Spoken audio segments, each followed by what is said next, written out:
Hello everyone, welcome to our news channel. Here you are always well informed. I ask you to please subscribe to the channel. Leave your like and thank you very much. The consumer price index rose 0.4% last month, pushed higher by rising shelter, used vehicle, and gas prices. The increase was in line with Wall Street expectations.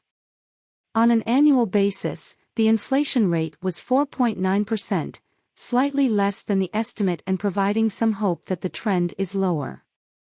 For workers, real average hourly earnings, adjusted for inflation, rose 0.1% for the month but were still down 0.5% from a year ago.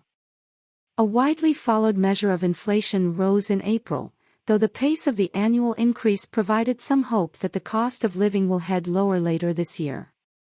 The Consumer Price Index, which measures the cost of a broad swath of goods and services, increased 0.4% for the month, in line with the Dow Jones estimate, according to a Labor Department report Wednesday.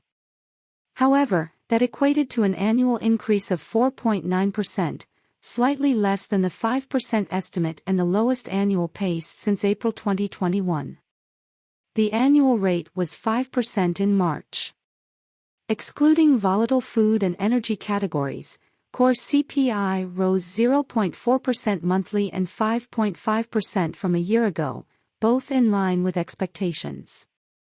Increases in shelter, gasoline and used vehicles pushed the index higher, and were offset somewhat by declines in prices for fuel oil, new vehicles and food at home. Markets reacted positively to the news, with futures turning positive as Treasury yields were lower. Today's report suggests that the Fed's campaign to quell inflation is working, albeit more slowly than they would like, said Quincy Crosby, chief global strategist at LPL Financial. But for financial markets, today's inflation print is a net positive. Inflation has been persistent despite the Federal Reserve's efforts to bring down prices. Starting in March 2022, the central bank has enacted 10 consecutive interest rate increases totaling 5 percentage points, taking benchmark borrowing rates to their highest level in nearly 16 years. The CPI reading has cooled considerably since peaking out around 9% in June 2022. However, inflation still has held well above the Fed's 2% annual target. The report provides both good and bad news on the inflation front as Fed officials weigh their next move on rates. Shelter costs, which make up about 1/3 of the CPI weighting, increased another 0.4% on the month and are now up 8.1% from a year ago. The monthly gain represented a step down from previous months' increases but was still indicative that a key inflation driver is rising.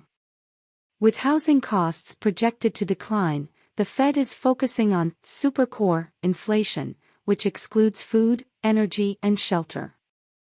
That measure rose 0.4% for April and was up 3.7% from a year ago. The monthly gain was slightly higher than the 0.3% in March, while the annual pace was unchanged. At the same time, the 4.4% jump in prices for used cars and trucks reverses recent declines. Food prices, though, were flat while the energy index rose 0.6%, boosted by a 3% gain in gasoline. Of the 6 grocery store indexes the Bureau of Labor Statistics uses to compute food prices, 4 showed declines. Milk, for instance, fell 2%, the biggest monthly drop since February 2015. Egg prices, one of the biggest gainers in the food index over the past year, fell 1.5%, taking the annual gain down to 21.4%.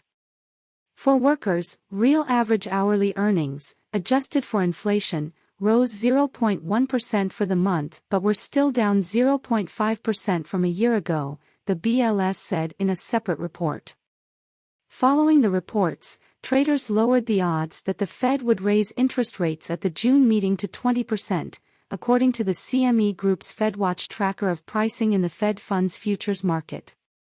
The CPI reading comes just days after the BLS reported that non-farm payrolls increased by 253,000 in April, above expectations and indicative that the labor market is still hot despite Fed efforts to cool demand.